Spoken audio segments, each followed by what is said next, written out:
Hello friends, good morning. இன்றைக்கி நம்ம வீட்டில் என்ன லஞ்சுன்னு பார்க்கலாம் வாங்க. சாதம்,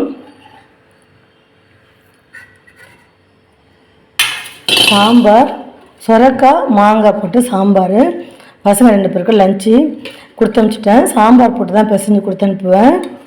ஒரு சொரக்காய் பீஸ் கூட இருக்கக்கூடாது அப்படின்னு சொல்லி கண்டிஷன் போட்டாங்க பாப்பா. எல்லா சொரக்காயும் இதில் இருக்குது. வெறும் சாம்பார் போட்டு தான் பிசைஞ்சு கொடுத்து அனுப்பிச்சிருக்கேன். அடுத்தது பருப்பு ரசம். சாம்பார் வைக்கிற அன்றைக்கி பருப்பு தண்ணி ஊற்றினா அது பருப்பு ரசம் சொல்லுவேன். சாம்பார் வைக்காத அன்றைக்கி வெறும் தக்காளி மிளகு ஜீரகம் ரசம் தான். நான் வீட்டில் ரசப்பொடி நான் செஞ்சு தான் வச்சுருக்கிறேன். ரசப்பொடி தான் போடுவேன். அடுத்தது கோவக்காய் பொரியல். இது எங்கள் 2 பேருக்கு பேக் பண்ணிடுவேன். அதனால தான் வானலோடையே வச்சுருக்கேன். எதுக்கு வேஸ்ட்டு இன்னொரு பாத்திரத்தை அழுக்கு பண்ணணும்னு சொல்லிவிட்டு வேறு எதுவும் நினச்சிக்காதீங்க. அப்புறம் டிஃபனுக்கு இட்லி. அவங்க 2 பேரும் சாப்பிட்டு போயிட்டாங்க.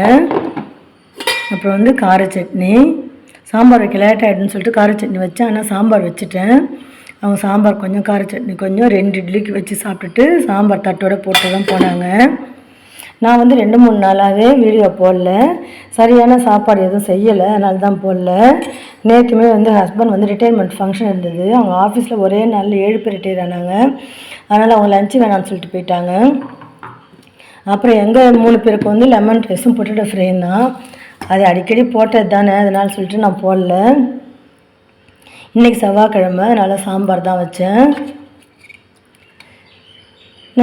நம்ம ரீல்ஸோ இல்லை ஷார்ட்ஸோ வீடியோவோ நிறைய வியூஸே போதில்லை. அதனாலேயே கொஞ்சம் மனசு தளர்ந்து போயிடுது. எதுக்கு நம்ம வீடியோ போடணும் அப்படிங்கிற மாதிரி. தயவுசெய்து வீடியோவை பாருங்கள், லைக் பட்டனை தட்டிட்டு போங்க. இந்த லஞ்ச் மெனு உங்களுக்கு பிடிச்சிருந்தா லைக் பண்ணுங்கள், கமெண்ட்ஸ் பண்ணுங்கள். Thank you friends, by.